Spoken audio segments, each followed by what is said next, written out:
Hello, everybody, and welcome to the Crypto Hipster Podcast. This is your host, Jamil Hassan, the Crypto Hipster, where I interview founders, entrepreneurs, executives, thought leaders, amazing people across the world of crypto and blockchain. And today I have a treat for everybody. I have an amazing guest. I know because I met this man before. I met him the first time at Consensus 2024 in Austin, and we had an amazing conversation. And he is the Chief Vibe Officer at Somnia, also the content lead.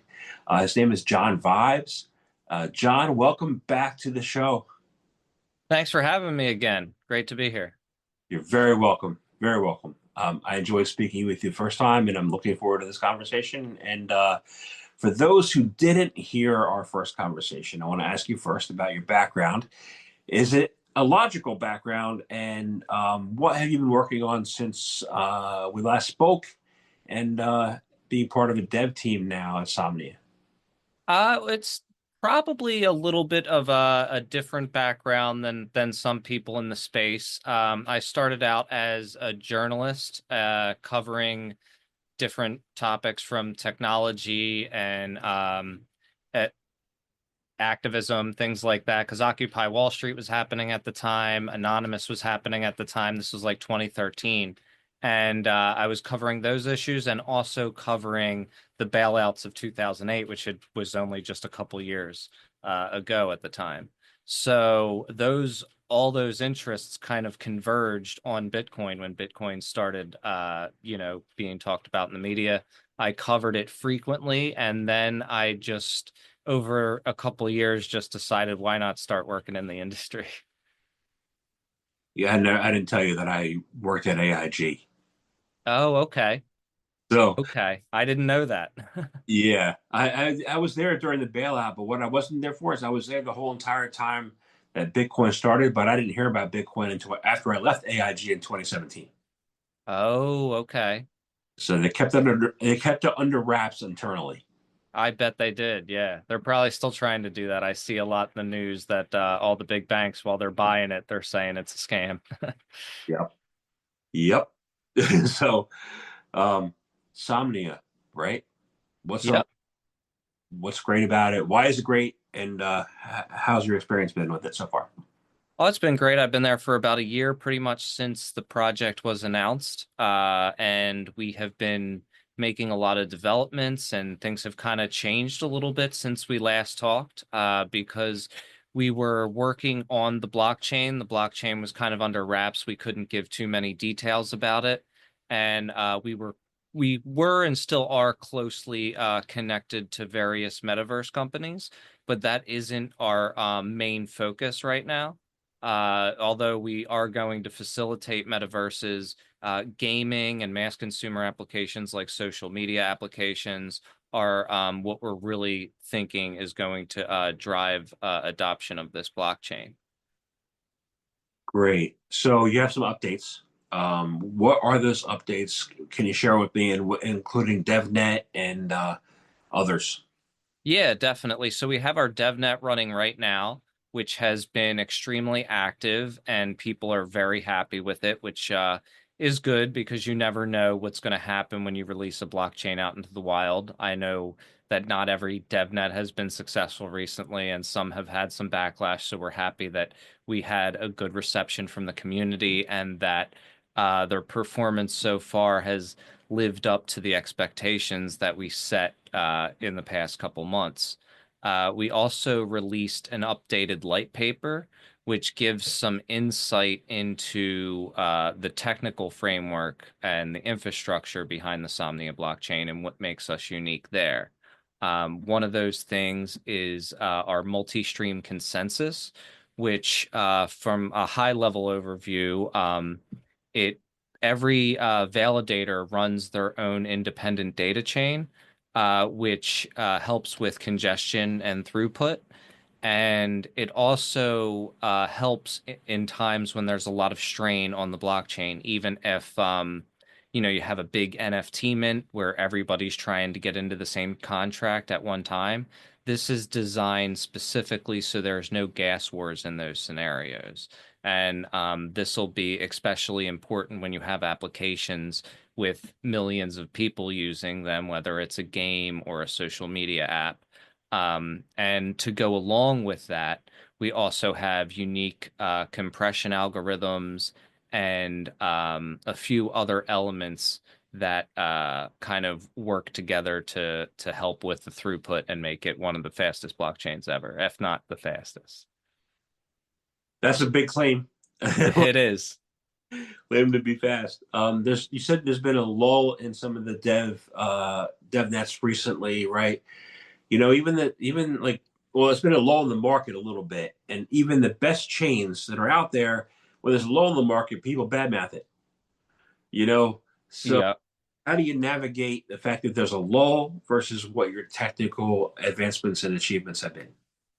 That's a very good point. I think a lot of this plays into even if you don't have a token out yet, there will be a lot of people who have expectations about the TGE and everything, and they want to know when it's happening. And if it's not happening soon enough, then they're upset, and then that's something else that you have to juggle with in addition to the market conditions. But we think that just kind of constantly delivering on new information, giving people new insights into what we're doing, new applications, new onboarding kind of incentives. Like, for example, we just announced a $10 million grant program inviting developers to come be a part of that. And that basically gives them some upstart money if they qualify for that. But in addition to that, they also have developer support, go-to-market support, and even intros to investors and things like that as well. So I think that campaigns like that, constantly reaching out to the community, bringing new applications and developers in, is a big important thing because if you just have a token that people are focusing on, uh, and not all these other things, then they're going to feel like nothing's happening. And of course, the token is always kind of going to be what everybody's looking at first. That's just the nature of how things work.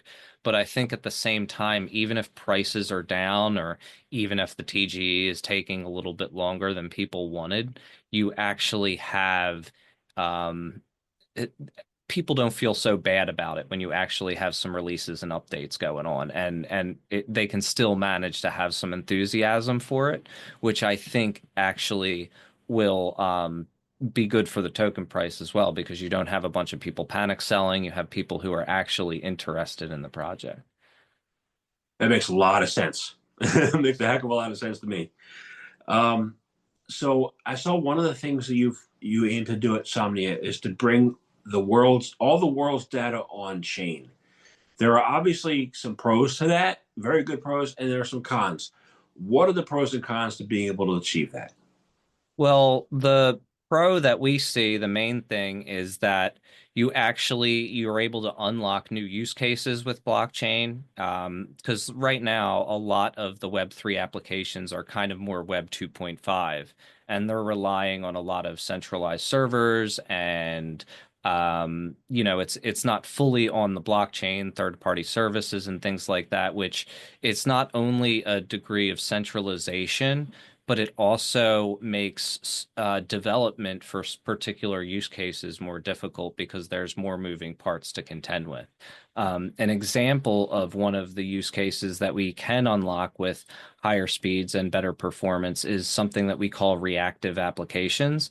And this is applications that can respond to real world events or on-chain events without the need for a third-party service like Chainlink. You know how Chainlink, kind of like an Oracle, figures out what's going on all over the world and then brings the data back. With Somnia, you can create applications fully on chain, so you can have like a fantasy sporting kind of application that is instantly connected to the scores that are happening in the real world, or even something as simple as a membership card or a loyalty card for a brick and mortar store. You can walk into the store with your cell phone tags some geolocation data, and then you automatically have an NFT drop to your wallet, depending on how many times you've been there, how much time you spend there, depending on what the framework of it is. So that's definitely some of the advantages. As far as the disadvantages to bringing everything on chain, that might be interesting to unpack a little bit because, of course, I've just been focusing on hyping up what the advantages are. So, if you have thought of any potential disadvantages or heard of any, I'd be happy to talk about them. Awesome. I don't think Sergey over at Chainlink's going to be like to know that being made obsolete. Oh yeah, yeah, definitely. That's true. That's true. Well, I do think that there will probably still be a need for other you know, kind of Web 2.5 setups. And of course you have like the corporate blockchain world where they don't want they're totally fine with all these third-party services and intermediaries, and actually that's how they prefer things. And sometimes that setup works good for them. And I think that's kind of the beauty of this space in many ways. Even though people get into their tribalism and they think that whatever they're into is going to be the winner, I think that it's just there's so many different use cases that are possible, and each one they're going to want to make unique trade-offs, and they're going to have different priorities. So I think that we do fill a specific a place for people who are looking for our use case, but there's still going to be other corners of the market that can be served by those kind of services. So I'm sure they might take it as a little bit of of a threat that we're saying that you don't need them anymore. But hopefully the Link Marines don't come too hard at us, as they say. Nice. No, you don't want that. No. So I want to talk about a little bit about you branched off from the metaverse, but I want to talk about the metaverse first, right? Um, you heard about metaverse 2 years ago. You heard it. You had 14 Super Bowl commercials during the Rams Bengals Super Bowl. Now you have none. You know, is the metaverse dead? If not, then what's the current state and what's the future? Yeah, it's a good question because it definitely did not live up to the hype, at least in the short term, that we saw a few years ago after the big Facebook rebranding. And that, was partly because there was just way too much, way too high expectations, and we weren't ready there as an industry. I think that there has still been a lot of exciting things happening. So it's not totally dead. It's just been kind of slowly building in the background. And of course, like Facebook has kind of abandoned their investment, and at least that's what they seem to on surface. And actually, I think that's overall a good thing for the industry because then it actually is able to build on its own healthy in the right direction. And we've seen a lot of that, especially in Web3. Like if you look at what's been going on with the Bored Ape Yacht Club, other side metaverse, which our friends at Improbable and M Squared are involved with, that has been very immersive. They've had a bunch of people in there simultaneously with no problems. They've been having regular games in there. I just saw some really cool stuff being advertised on their Twitter pages today or X pages today about how just some of the clips of what's happening in there. And I know that there's another one called Edison, which is also we've also had some involvement with and helped them out with some of their events. They have various events that they run, whether it's people creating Minecraft type worlds all together at the same time, or like a basketball game that they have where a bunch of different people are in the same basketball court, all shooting on the same hoops. So these things are there. I think it's a slower build than people were expecting, and that the investors were hyping up after all the Facebook excitement. Yeah, I interviewed a man a couple of years ago. He had a concert company for the metaverse, and we spoke again last month, and he switched to AI agents instead of metaverse. What are you seeing with AI agents? Well, that is interesting because that is a lot of how the market works, isn't it? People do the hot thing. And the AI agents are definitely a very hot thing. And AI in general, it's going to be a world-changing technology, and we're really only seeing the beginning of it. So I think it's a little bit different than metaverse in the sense that metaverse is kind of at least now very much on the application layer, while AI is kind of more on an infrastructure layer. And you know what I'm saying? Like there's going to be kind of more applications built on top of there, and eventually there will be applications inside of the metaverse and businesses inside of the metaverse, but we're just not seeing it progress to that point as quickly. And as far as blockchain is concerned and high performance are concerned, it's going to be super interesting to see what happens when these AI agents start getting access to wallets and being able to do things with them. I know we have some small examples of them now, but I'm not sure if they are actually acting with those wallets yet, or if they're just like collecting money. Have you heard anything about that yet? I I have not. I do know some people who got into a couple of AI agents early and have made really good money. But as far as the application, I haven't seen it yet. I like the concept of can an AI agent trade for me so I don't have to Yeah. all these graphs. Yeah, that would be helpful. Yeah, I've seen some attempts at that. Strawberry AI is one I saw a little while back. I'm not sure how far they progressed, but that was one of the things that they were pitching.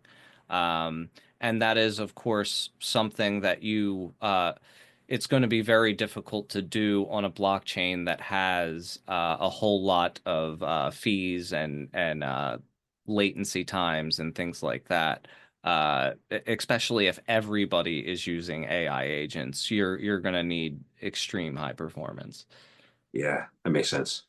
So that's metaverse. Um, I want to get into the lay of the land on gaming. I know gaming, at least, has been pretty huge, right? But there's also stories of a lot of hacks where people lost money, right? People got depressed, or what's the status of crypto gaming? Where do we need to be? How do we go from there? I think we're actually moving into a good place, and I think that you did identify some good like pain points that were early on in especially Web3 gaming because so much of it was built around the financialization part without much attention given to the quality of the gaming. So a lot of them just ended up being basically like yield farms with like games slapped on top of them, essentially. And that I think you need a good balance between the financial aspect and the gameplay aspect to have a good Web3 game, and it wasn't there earlier. It was way lopsided on the financial side. So I think that with the investment that has come in the past couple of years and how seriously it is starting to be taken, we're actually starting to see some of these games that people would play even if there wasn't a financial element. And that's an important part because it should just be kind of a bonus, not the reason why you play the game. And it can add a whole lot of just value into the game, make them more fun, and also potentially people can make some money off of it. But it shouldn't be something that you treat it like a yield farm essentially, and that was what was happening. And I think that there are a lot of people who didn't realize that they were involved with something like that essentially, and it ended up kind of bad for them because they didn't know what they were getting into. So I think that we're entering a much better place now because people are kind of more hip to that and they know what to look for. And also that they're just the quality of games are getting better. And it's not just a fancy yield farm anymore. I know early games were built on what they were built on Ethereum, they were built on Polygon. They require speed, right? It's important. Yeah. So Yeah. how do you build that in to help the Web3 users and game players? Yeah, absolutely. So with the speed element, that's why you've seen the popularity of blockchains like Polygon or Binance Smart Chain because they were focused on that high throughput for the gaming, low cost. However, even with those blockchains that are a lot more feasible for gaming, you still see this kind of high congestion times and the prices going up. And they might not go up to the level that you see on Ethereum, where it's like it's breaking the bank, but at the same time, it's making certain use cases not feasible because of just those extra couple cents. You can't just keep these dynamic transactions going back and forth that are needed in like an in-game economy if it's more than a cent. It should really be lower than a cent if you're trying to do something like that. So that's why that sub-cent fees is one of the targets that we shoot for. And that's why we've also designed the blockchain to kind of excel during those high throughput times and actually just be built to totally avoid that congestion altogether. Got it. That makes sense. So the last thing I want to, not the last thing, but the next thing I want to get a lay of the land, and I'm horrible at this. That's why I don't invest in meme coins. I'm not good with the social, you know. That's smart. Thank you. Um, how do we improve Web3 social? I mean, you're talking to somebody who doesn't understand a thing right now. So, but how do we improve Web3 social networks and make them more inclusive to people who don't get it, like me? you know.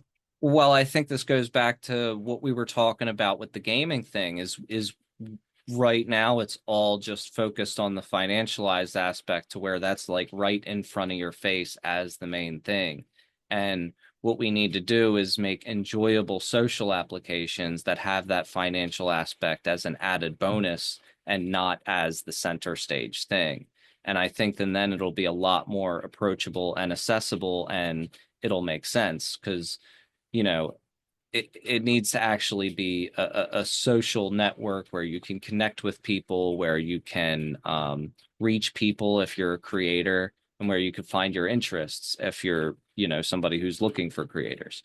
So that I don't think has happened very much, but that's kind of what we need. And it I don't think it should just be around showing off your NFTs or your wallet or anything like that, because that's as much as I love NFTs, kind of the whole flexing thing is not something that your average person can really do or necessarily has a positive opinion of. So it needs to be for normal people, not just somebody who has a multiple $1,000 NFT to show off. Right. There was, this past year, my wife and I and a family we went to Aruba during Christmas. Previous year, we went to Atlantis, and we were at dinner, and there was four guys who were Bored Ape Yacht Club who were at the table next to us. I never seen four people act more obnoxious to the waiter before in my life, Wow. and I'm like, okay, so the social network impossible. Like right now, when I go on X, I don't see as much flexing. I see the people making money are the KOLs, the influencers, and the OnlyFans girls. And I'm like, how does a normal person, who wants to build their social network, be able to start participating in this creator economy? Yeah, and I think that points to kind of another one of the issues with traditional social media, and that is because it's the way that the attention economy works and the way that the algorithms are built around it. And I don't think there's really a genuine discovery process.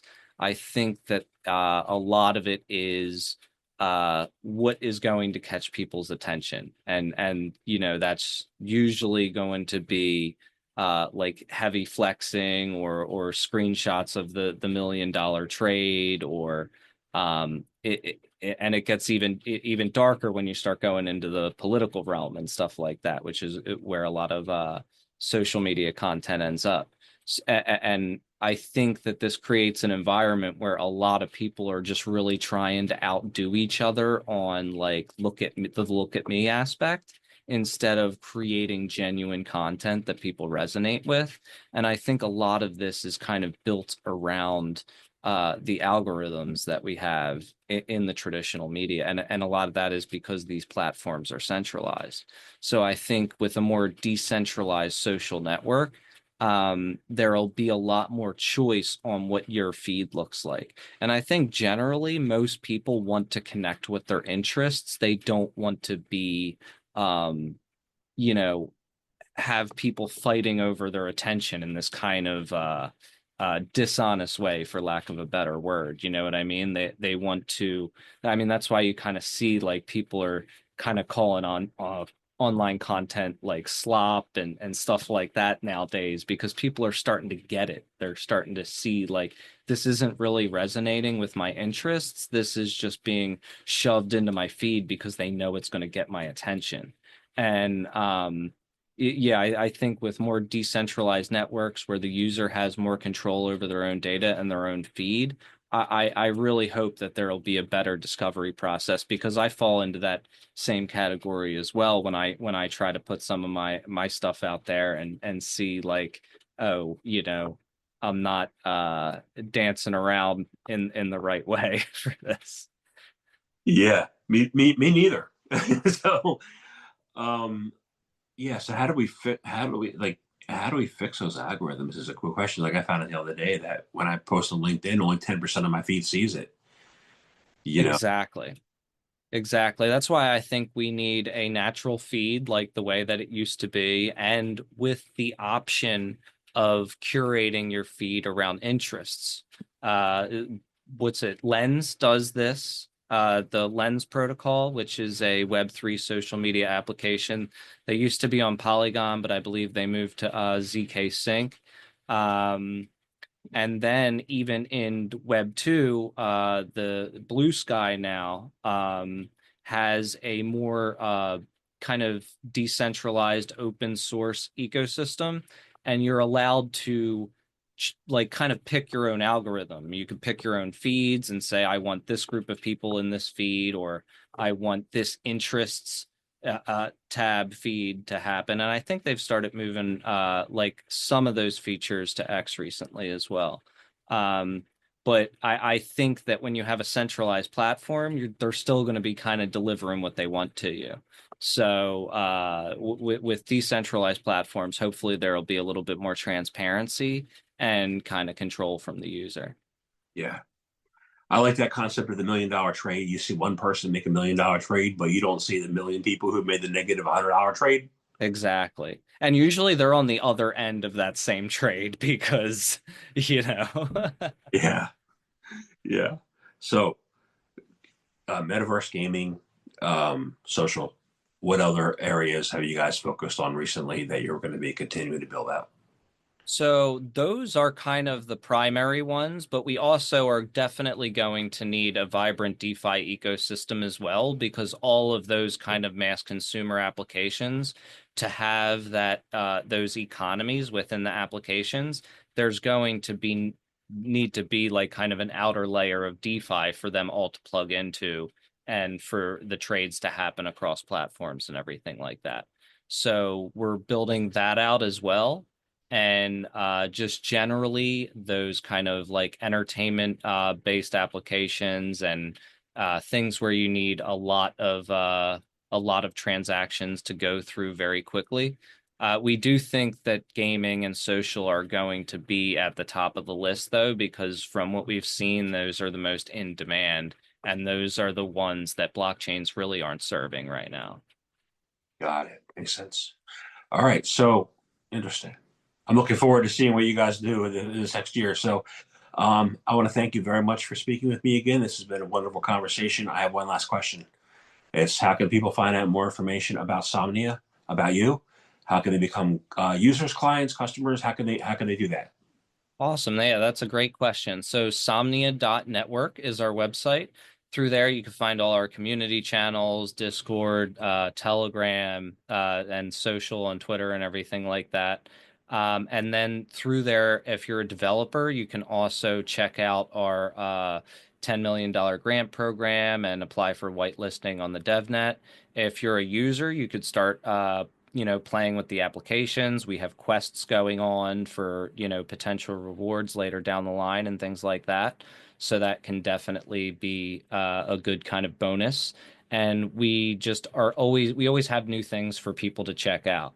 So they should definitely stay tuned. And we should have testnet hopefully next month and mainnet in sometime early this year, we hope. Maybe Q2. Awesome. Awesome. Thank you very much for your time today. Thank you. Appreciate you having me on.